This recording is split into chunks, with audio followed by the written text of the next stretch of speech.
एक व्यक्ति दूसरे देश घूमकर जब अपने गांव लौट के आए तो देखा कि उनका घर जल रहा है। काफ़ी भीड़ जमी हुई थी।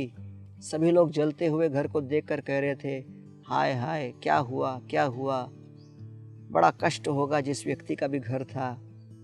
और तब उनके बीच खड़ा होकर ये व्यक्ति आंखों से अश्रुधारा प्रवाहित करने लगा। तभी उनका पुत्र आकर कहने लगा, पिताजी क्यों रो रहे हो। पिताजी ने कहा, रे अपना घर जल रहा है बेटा।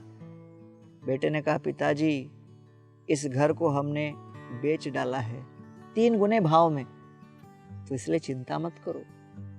जैसे पिताजी ने सुना मुख पर मुस्कान आ गई, भाव परिवर्तित हो गया, वैराग्य उत्पन्न हो गया।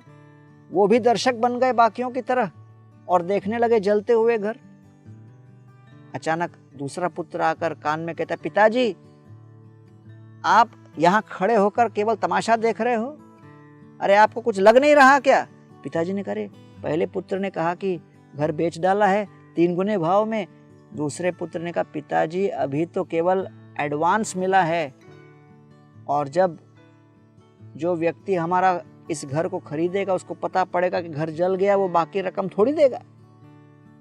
पिताजी के हृदय में फिर भय उत्पन्न हो गया, फिर आसक्ति आ गई, फिर भाव परिवर्तित हो गया। अब आंखों से फिर अश्रुधारा प्रवाहित होने लगी, मुस्कान गायब हो गई। तब तीसरा पुत्र भागा भागा आया और कहने लगा, पिताजी मैंने अब उस व्यक्ति से चर्चा की जो हमारा घर खरीदने वाला है। उसने कहा एडवांस दिया, मतलब मैं 100% बाकी रकम दूंगा, घर खरीदूंगा, चाहे जला न जला। ये तो मेरे जुबान की बात थी और मैंने आपको वचन दिया है, अवश्य पूर्ण करूंगा। फिर पिताजी उस दृश्य से अनासक्त हो गए, उस घर से अनासक्त हो गए। फिर मुख में मुस्कान आ गई। अहंकृति मकारस्यात् न कारतन्निषेधक तस्मात् नमसा क्षेत्री स्वातंत्र्यम परित्यज्यते।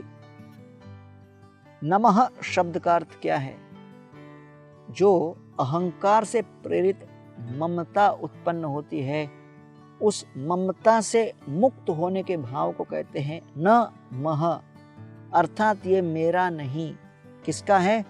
प्रभु का है। इस जगत में हर जलते हुए वस्तु को देखकर हमें समझना चाहिए कि वास्तव में इस जगत में किसी भी वस्तु के ऊपर मेरा आधिपत्य नहीं, न मैं करता हूं न मैं भोगता हूं।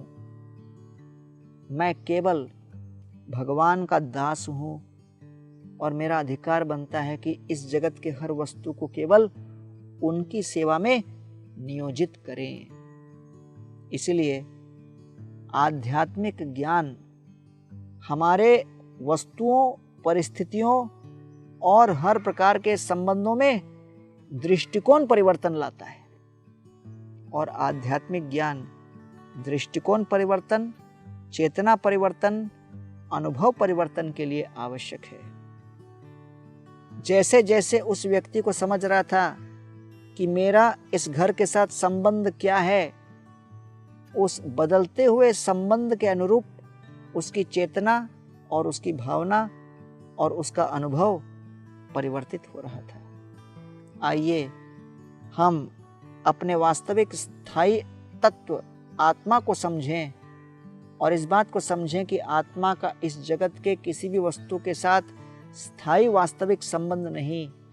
इस बात को जानकर हमारे हृदय के भीतर स्थायी वैराग्य उत्पन्न करें और स्थायी आनंद की अनुभूति करें।